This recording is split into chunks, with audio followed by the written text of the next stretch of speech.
Então, né, para a gente falar agora sobre o nascimento. O nascimento é o evento mais determinante da vida do ser humano.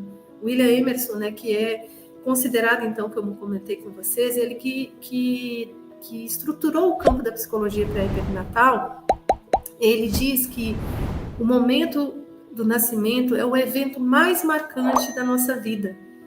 E o momento do nascimento, ele inclusive, ele vai ser como um resultado de toda a nossa gestação e também dos filhos. Então, muitas pessoas, né, quando comentam assim, meu filho estava sentado, meu filho passou das 42 semanas, ou meu filho não queria nascer, ou meu filho nasceu por cesárea, né, às pressas. Por quê? Na verdade, isso diz sobre a história dele durante a gestação. Muitos bebês, né, que às vezes passam pelo choque lá da descoberta, né, que é o momento em que há uma rejeição da mãe, eles têm medo de nascer. E é medo mesmo. Por quê? Porque a mãe tem medo do que vem. E a mãe compartilha com eles. E quando eu falo assim, às vezes parece algo muito surreal. Mas eu posso dizer, eu vivi esse medo, né, em várias regressões que eu já fiz, porque a minha mãe tinha medo do parto. E para mim também isso representava um medo muito grande.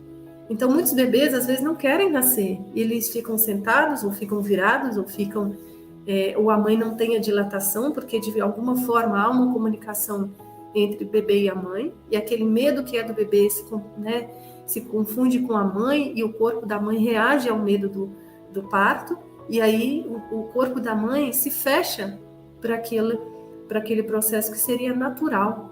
Então, né, é natural, como os animais, né, não racionais, né, também é natural o parto, né, o nascimento. Mas o fato é que esse é um momento muito determinante da nossa vida. Define a nossa postura diante da vida. E segundo William Emerson, ele diz que todos os dias da nossa vida nós vamos reviver o nosso nascimento, milhares de vezes. Em tudo o que a gente for fazer, que envolver início, meio e fim, nós vamos reviver no nosso corpo, nas nossas emoções, nas nossas sensações, nas nossas percepções sutis, o nosso nascimento. É como se a gente passasse de novo pelo processo de nascimento a cada projeto novo, a cada atividade que a gente vai fazer, que seja nova, que seja que exija de nós uma tomada de decisão, uma tomada de iniciativa, uma ação nossa. Então, a nossa mente, o nosso corpo, essa nossa parte inconsciente guarda a memória daquilo. Então, todas as vezes que a gente vai começar um projeto, por exemplo, eu não sei se vocês aqui já passaram por isso, mas sabe, por exemplo, às vezes às vezes quem trabalha aí, trabalha fora, às vezes vai ter um projeto novo.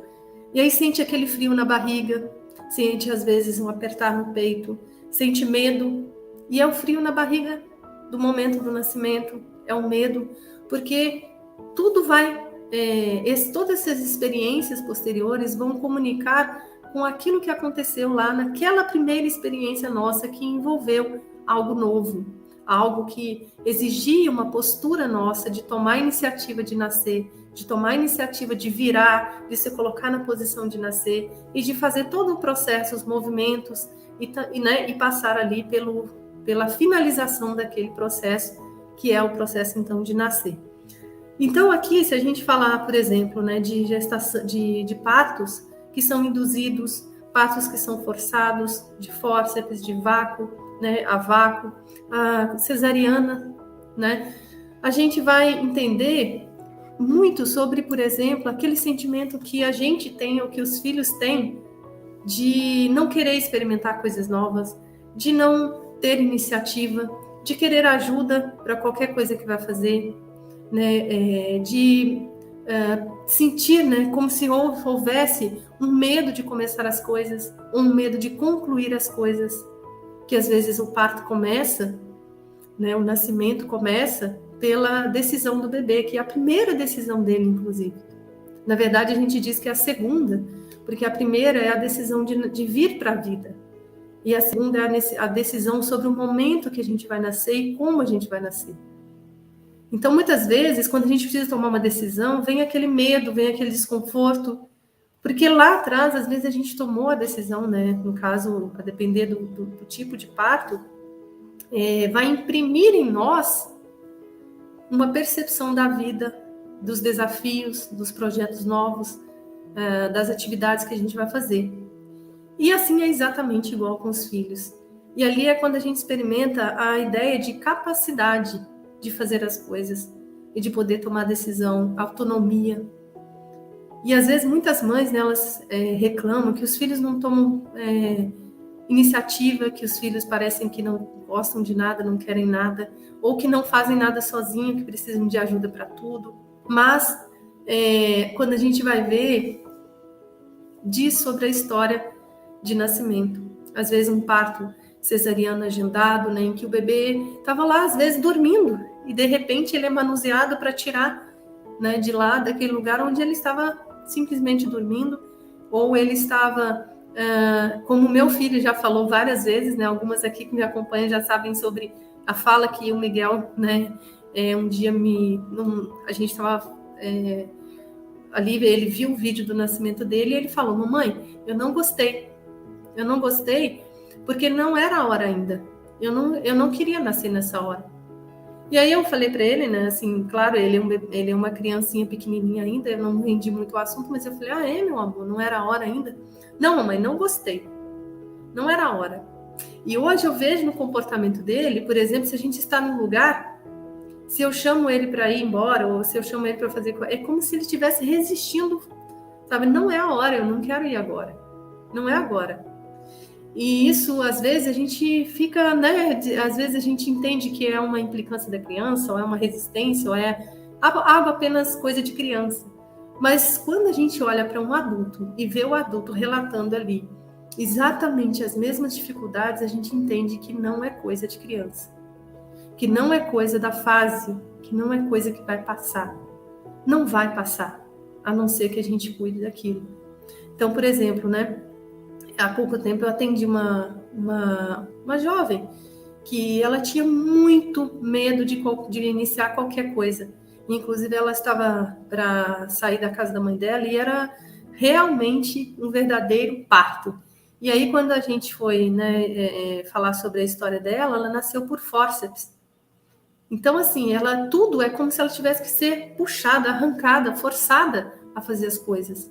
Ela não faz por iniciativa própria. Ela não consegue. Vem o medo, vem a sensação de incapacidade, de sensação de eu não posso. E também, né, sobre o que antecede aquilo. Por que aquele bebê não queria nascer? Por que teve que ser com fórceps? Talvez um medo da vida, talvez um sentimento de rejeição, talvez um medo, né, de que não fosse ser aceito como é, que às vezes é um menino e era esperado uma menina. Eu não quero passar para vocês a próxima aqui, que é para falar aí sobre as emoções, mas a gente vai ver que nascimento prematuro e nascimento muito fora do tempo são dois tipos de traumas de nascimento. Então, se a criança é tirada antes, o medo, às vezes, né? Por exemplo, se a criança... Aí tudo vai dizer sobre a história mesmo, né? E como eu comentei, tudo se soma, né? É uma jornada e essa jornada vai se somando ali. Então, se o bebezinho, se era um bebezinho muito esperado, comemorado, que recebeu muito amor e que estava todo mundo esperando e que todo mundo comemorou o fato de ser uma menina ou de serem gêmeos, então ele tem um contexto. Às vezes a mãe está com medo do parto e eventualmente ele também vai, né, compartilhar desse medo, mas é claro, né, que isso vai afetar também esse momento.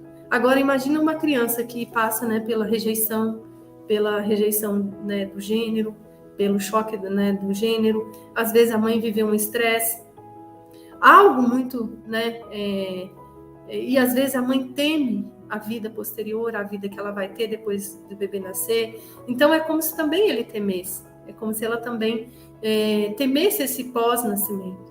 Então, isso sim pode impactar. E se, por exemplo, né, aquele bebê não está pronto, ele não se sente pronto ainda para nascer, porque todo o seu processo, né, que ele está vivendo lá faz com que ele tenha medo, que ele tenha insegurança, que ele se sinta que ele, né, se sinta apreensivo. Se ele é tirado antes, é a mesma coisa da gente pensar em nós, como adultos. Se a gente está fazendo, se a gente, por exemplo, está se preparando, digamos aqui, né, eu estava aqui me preparando para a aula. Imagina se eu não estava pronta, eu falo assim com o pessoal ali, né, tem um pessoal aqui da equipe que fala assim, Lu, você vai ter que entrar agora. Mas não, espera aí, eu não estou pronta, ainda tenho que fazer. Não, mas é agora, e me coloca lá forçado.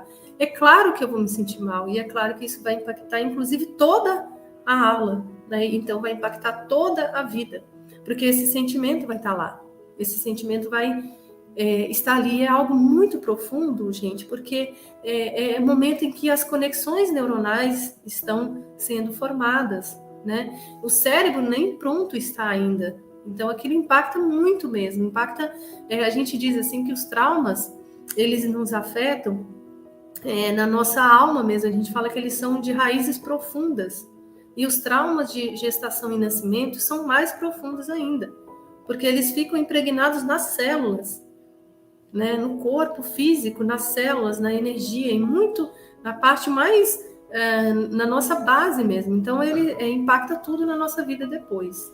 Eu, inclusive, né, tenho isso da minha história. Minha mãe fala que eu fui a filha que nasceu mais rápido, que nasceu mais fácil. E eu sempre tive, assim, isso, né, antes de saber disso, eu sempre fui uma pessoa que sempre quis fazer tudo muito rápido. Terminar rápido, fazer tudo rápido, me livrar daquilo rápido. E é como se as coisas pesassem para mim tanto que eu quisesse me livrar delas. Isso é exatamente a minha história com o meu nascimento. Eu quis nascer rápido. A minha mãe, ela tinha um medo tão grande de morrer no parto que é como se eu disse, né, como se eu decidisse assim, não, mas eu quero acabar logo com isso. E assim foi, e assim costuma ser com tudo. Eu quero, às vezes, eu tenho que controlar esse impulso, porque eu quero me livrar logo das coisas, eu quero acabar logo com aquilo. É como se tivesse aquela agonia, sabe? Então, às vezes, o bebê que nasce prematuro, às vezes ele nasce prematuro exatamente porque é como se ele estivesse tomando a decisão de sair logo dali. E aí isso vai para a vida também em tudo. Então, o nascimento é realmente algo muito profundo, tá, gente? É muito marcante. É algo que marca a nossa vida em tudo. A gente vai viver isso na hora que alguém perguntar pra gente se a gente quer pizza de calabresa ou marguerita. É marguerita? Eu acho que eu falei errado. Por quê? Porque a gente vai ter que tomar uma decisão. E tomar essa decisão pode ser algo muito sofrido para nós. Porque a gente, às vezes, teve que tomar, né, não foi dada a nós a oportunidade de tomar a decisão do momento que a gente ia nascer. Tem crianças, né, que... o Miguel, meu filho, por exemplo, Miguel, se eu perguntar para ele, meu amor, você quer essa ou você quer essa? Ele fala, mamãe, eu quero as duas. Se eu não sou uma pessoa que conhece, eu poderia entender que ele é ai, nossa, que criança indecisa, não toma decisão de nada. Ou que criança, mas ela quer tudo, né? Mas é que ele não consegue tomar decisão, porque dentro dele ele ainda é pequeno, né? Ele ainda, essas crenças ainda existem, têm que ser trabalhadas para que ele reverta aquela crença de que ele não pode tomar decisão, porque ele nasceu de cesariana agendada. Então, assim, isso realmente é algo que vai estar ali em todos os comportamentos, em todas as atitudes, as ações, reações da criança e de nós também, tá? Isso está em nós. Você pode, né, parar aí, olhar para você e internalizar isso e se perguntar, né, o que eu faço, como que é para mim, por exemplo, iniciar um projeto novo? Como que é para mim? Tem pessoas que comentam às vezes, né, que elas começam tudo com muita empolgação. E as crianças também falam assim, nossa, meu filho começa tudo com muita empolgação, ele começa tudo, mas ele larga tudo pela metade e ele não consegue concluir nada.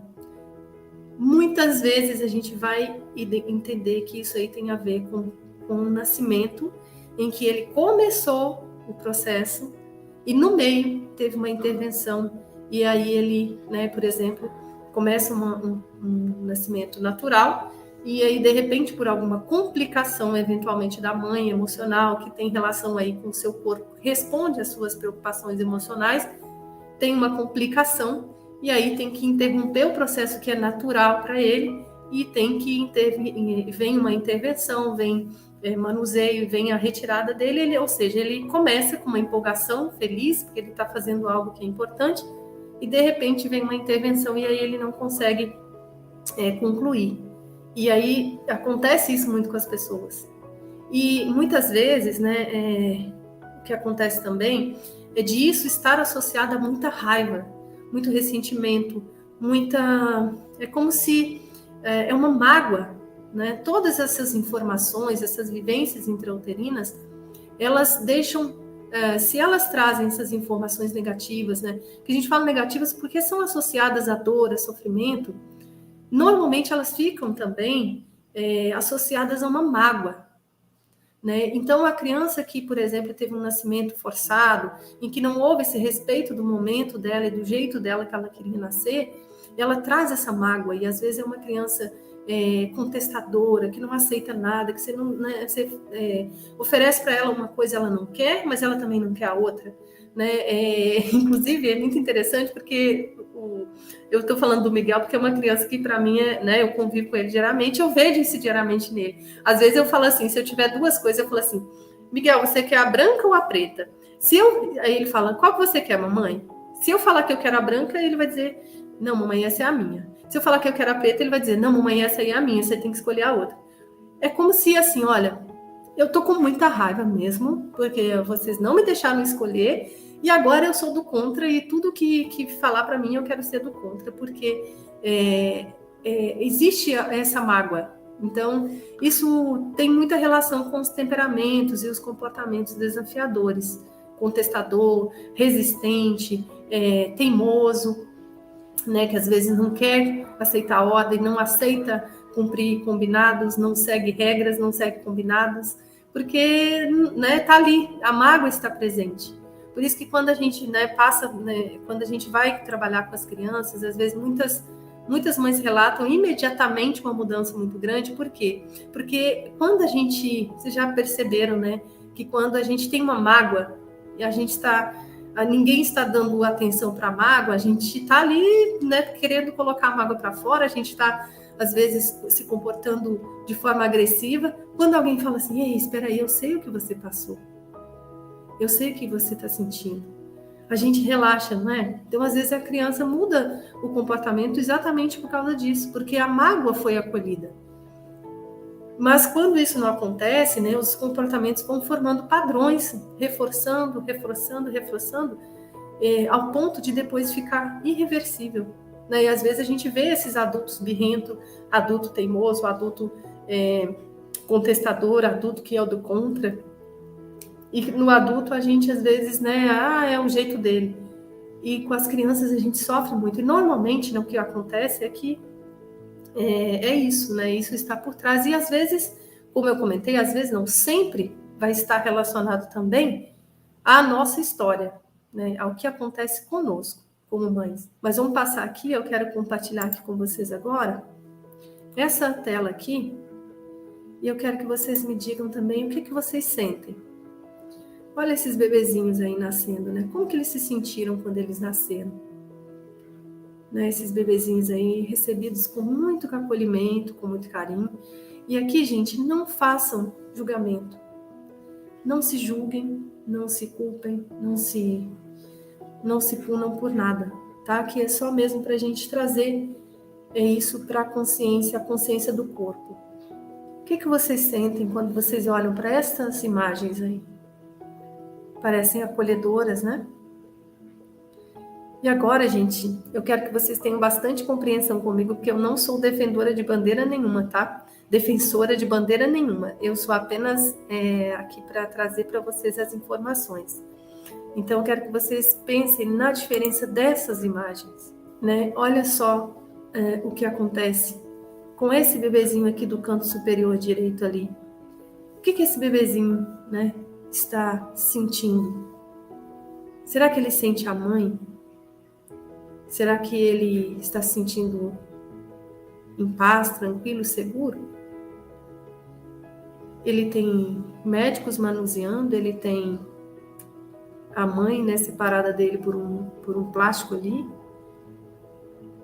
Tudo o que o bebezinho quer quando ele nasce, tudo que a gente quer, quando a gente chega num lugar novo, quando a gente sai de um lugar, a gente se muda, a gente quer acolhimento.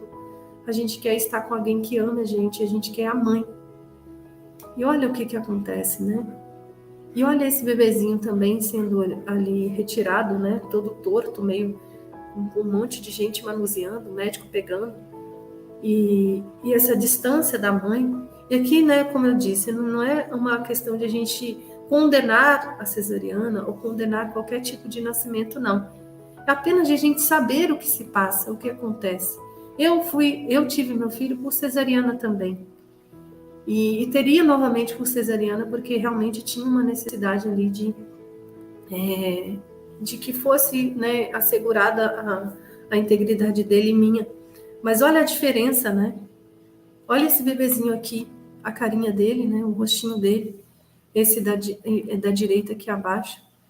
Então, esse momento em que ele está deixando aquele lugar que, seja ele desconfortável ou não, ele conhecia, ele esteve ali por 9 meses, ele está vindo para um ambiente externo, ele está vindo para um momento diferente, ele está vindo para ser recebido pela mãe, ser recebido pela pessoa que ele mais ama, que ele se conectou primeiro, que ele se vinculou primeiro. Então, a Rose Clay está dizendo frieza, né? Porque muitas vezes essa mãe ela está envolvida em medos, em dores, em angústias, em preocupações, em doenças, porque todo o seu histórico de vida também leva para isso. E as cesarianas, né, que hoje existe toda essa cultura da cesariana mesmo, a gente não pode negar que existe. Muitas vezes a gente vai ver as pessoas que estão gestantes ali, a gente pergunta para elas, pergunta não, porque esse não é o tipo de pergunta que a gente faça, né? Mas às vezes a pessoa comenta, né? Mas eu tenho medo do parto, e aí eu acho que eu vou ter cesariana, já fui lá, já agendei. Porque o medo dela é tão grande que não tem como exigir que ele seja diferente. Porém, né, quando a gente toma conhecimento disso e a gente sabe que isso é uma dor que está na alma dela, é uma dor que ela carrega, é um medo que ela carrega, que ela não precisa também carregar, a gente pode ajudar, mas isso também passa pela abertura, pela consciência dela, né? Mas o fato é que este é um momento muito marcante e marca profundamente os bebês. Né? Os bebezinhos nascem e muitos deles às vezes choram sem parar, não dormem, têm dificuldade de mamar, porque olha como eles foram recebidos, olha o parto, olha o nascimento deles, às vezes eles já têm uma história gestacional, uma história difícil, com medos, com traumas, com perdas, às vezes a mãe teve perda, teve luto durante a gestação, e aí nascem num contexto desse, é algo muito difícil. E isso pode ter sido a nossa história também, né? Muitas mães aqui talvez tenham nascido por cesariana, né? Por isso que a gente hoje, né, tem essas pessoas que defendem a bandeira do parto normal, parto humanizado, exatamente por isso, né? Porque é algo marca muito. E se a gente for olhar na história, quantas e quantas doenças e problemas emocionais e problemas, por exemplo, das crianças, né? Muitas pessoas costumam dizer assim que as crianças de hoje não querem nada, que as crianças hoje, ou os adolescentes, não tomam iniciativa de nada. Né? Se a gente for olhar, hoje no Brasil, 56% das pessoas nascem por cesariana. Né? Então, olha a diferença, né? Naquela época em que a gente nasceu por parteira, que às vezes era um contexto positivo, às vezes não. Mas a questão é o quanto isso é algo institucionalizado, algo tão forte, né, e tão presente.